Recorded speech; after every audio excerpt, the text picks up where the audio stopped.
നമുക്കിന്ന് ice cream sticky note ഉണ്ടാക്കാം. അപ്പോൾ അതിന് വേണ്ടി ഇതുപോലെ കുറച്ച് പേപ്പർ എടുത്ത് നമ്മുടെ ചോക്കോബാറൊക്കെ അതിൻ്റെ ഷേപ്പിലേക്ക് ഇതുപോലെ പോലെ ഒന്ന് കട്ട് ചെയ്തെടുക്കുക.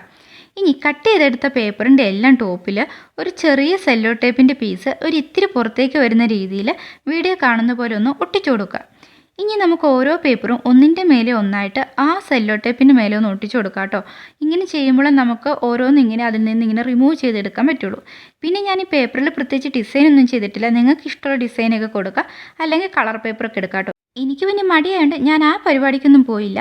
അപ്പോൾ നമ്മുടെ എല്ലാ പേപ്പേഴ്സും ഒട്ടിച്ചെടുത്തു. പിന്നെ അതിൻ്റെ ഫ്രണ്ടിലെ കവർ മാത്രം ഞാൻ ഇതുപോലൊന്ന് ഇഷ്ടമുള്ള പടമൊക്കെ ഒന്ന് കൊടുത്ത് സ്റ്റിക്കി നോട്ടൊന്നൊന്ന് സെൻറ്ററിൽ എഴുതി കൊടുത്തിട്ടുണ്ട്. ഇനി നമുക്ക് നമ്മുടെ ഐസ്ക്രീം സ്റ്റിക്ക് ഉണ്ടല്ലോ, അതിലേക്ക് ഇതുപോലെ ഡബിൾ സൈഡ് ടേപ്പോ അല്ലെങ്കിൽ നോർമൽ പശയോ തേച്ച് ഇതുപോലെ നമ്മുടെ ആ സ്റ്റിക്കി നോട്ടിൻ്റെ ബാക്കിലേക്ക് ഒന്ന് ഒട്ടിച്ചു കൊടുക്കുക കേട്ടോ. ഇത്രയേ ഉള്ളൂ, നമ്മുടെ ഐസ്ക്രീം സ്റ്റിക്കി നോട്ട് റെഡി ആയിട്ടുണ്ട്. അപ്പോൾ എല്ലാവർക്കും വീഡിയോ ഇഷ്ടമായ ലൈക്ക് ചെയ്യാനും സബ്സ്ക്രൈബ് ചെയ്യാനും മറക്കണ്ട കേട്ടോ. കൂടെ നിങ്ങളുടെ കമൻറ്റ്സ് ഷെയർ ചെയ്യാനും.